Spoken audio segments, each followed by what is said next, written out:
김정은 북한 국무위원장의 사망설을 제기했던 지성호 미래한국당 비례대표 당선인이 지난 4일 국민 여러분께 깊은 사과의 말씀을 드린다고 밝혔다. 북한 내부 소식통을 인용해 김정은 위원장의 사망설을 강력 주장했던 지성호 당선인은 지난 2일 김 위원장이 멀쩡하게 모습을 드러낸 이후에도 건강에 문제 없는지 속단하지 말고 지켜보자며 건강 이상설을 지속적으로 주장해왔다. 그러나 당 안팎에서 사망설을 주장했던 것에 대한 비판 여론이 높아지고 함께 건강 이상설을 제기했던 태영호 미래통합당 당선인이 사과 입장을 밝히자 자신도 따라서 사과문을 올렸다. 지 당선인은 이날 입장문을 통해 제자리의 무게를 깊이 느꼈다. 지난 며칠간 곰곰이 제 자신을 돌이켜봤다. 앞으로 공인으로서 신중하게 처신하겠다. 국민들께서 제게 기대하시는 대로 오로지 국민을 위해 봉사하는 일꾼이 되겠다. 다시 한번 깊이 사과드린다고 말했다.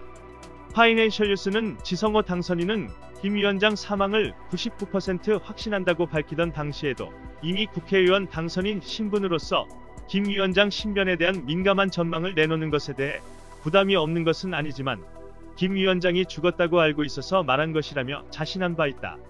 지 당선인은 함경북도 회령 출신으로 지난 2006년 탈북해 북한 인권단체 나우를 운영하던 중 인재영입 케이스로 비례대표 후보에 포함돼 이번 총선에서 당선됐다. 지성호 당선인에 나오는 미국민주주의진흥재단 NED로부터 4년간 우리 돈 127억 원이 넘는 지원을 받아온 북한 인권단체들 중 대표적 단체다. 미국 의소리 방송에 따르면 이들에 대해 2019년 한 해 42억 원이 지원됐으며 북한 전문 매체인 데일리 NK와 북한 인권단체인 나우가 대표적 단체라고 소개했다. 특히 나우에는 지성호 당선인이 2018년 트럼프 대통령의 연두교서 발표장에 설 만큼 지명도가 컸던 만큼 엄청난 자금이 지원됐을 것으로 분석된다. NED는 미국 국무부의 예산을 받는 단체로 CIA 등 정보기관 관련설이 꾸준히 제기되어온 단체다. 그런 만큼 이들 단체들에 뿌려진 국무부 자금이 CIA 등의 대북 공작의 일환으로 집행된 것은 아닌지 의혹이 제기된 것도 사실이다. 한편 정치권에서는 이번 지성호 당선자의 대북 가짜뉴스 파동을 거치며 탈북 정치인들을 외교안보 관련 상임위원회에서 배제해야 한다는 주장이 제기되고 있다. 정의당 평화본부장인 김종대 의원은 4일 윤상현, 태영호, 지성호 3인은 21대 국회에서 외통위, 정보위, 국방위에 진출해서는 안 된다.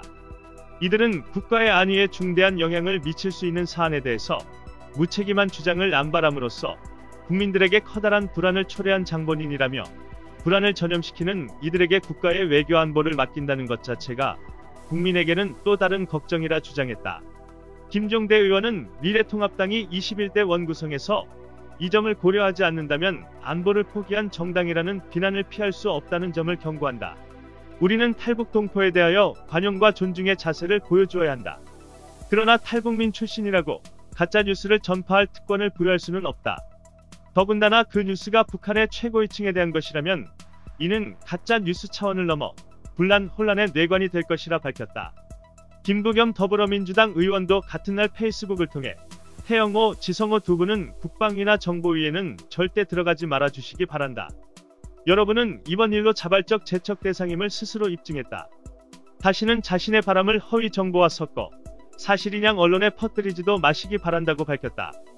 김부겸 의원은 국회의원 선서문에 비추어 볼 때 두 분은 두 가지 의무를 이미 저버렸다. 조국의 평화적 통일을 해쳤고 국가의 이익을 우선으로 하지도 않았다며 북한의 최고 지도자 신변에 이상이 생기면 우리 군대나 정부의 대비 태세가 어떻게 바뀌는지 두 분도 대충은 아실 것이라며 물론 여러분의 허언에 넘어갈 정도로 허술한 대한민국은 아니다. 하지만 자칫 국가적 화를 부를 수 있는 안보상 심각한 위해를 여러분은 가했다고 지적했다. 한편 중앙일보는 3일 태영호 지성호 문매에 야 제발 오버 말라 vs 뭘 잘못했나라는 제목의 기사에서 차명진 전 한나라당 의원과 전혁 전 새누리당 의원의 발언을 인용하며 이들의 가짜뉴스를 쉴드치는 기사를 출고해 눈길을 끌었다. 기덕이는 살처분이 답이다. 이상 뉴스 검색이었습니다. 구독과 좋아요 부탁드립니다.